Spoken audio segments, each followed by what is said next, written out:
जय हिंद मित्रांनो, पाठीमागील व्हिडिओ आपण टाकला होता 100 मीटरचा.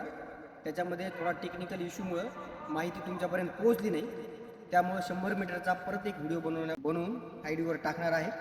तर तुम्ही ही माहिती बघून घ्या.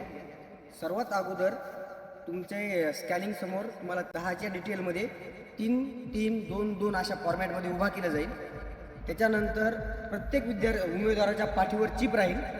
ती चिप स्कॅन करण्यासाठी तुम्हाला एक वेळ स्कॅनरपासून असं चालवलं जाईल, जेणेकरून असं आम्हाला लक्षात येईल की तुमची चिप ॲक्टिव्ह झाली.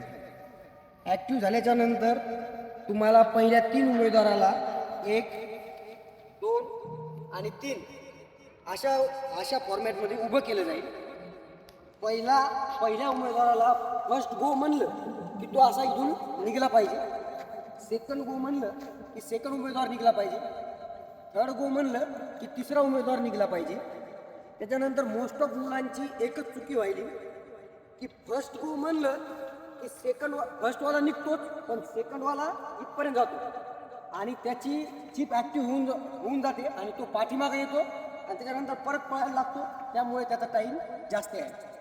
म्हणजे सेकंड आणि थर्ड ह्या 3 उमेदवारांची चुकी हीच व्हायली. त्यामुळे 100 मीटरमध्ये थोडासा कमी जास्त टाईम यायला तुमचा. या गोष्टीवर तुम्ही लक्ष द्या. आणि ही गोष्ट प्रत्येक जिल्ह्यामध्ये वेगवेगळी आहे. प्रत्येक जिल्ह्यामध्ये काही जिल्ह्यामध्ये 2 सेन्सर आहेत. ही माहिती फक्त 2 सेन्सर ज्या ठिकाणी आहेत त्याच ठिकाणासाठी.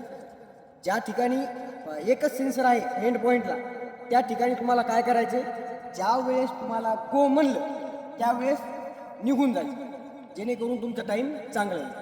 जय हिंद मित्रांनो.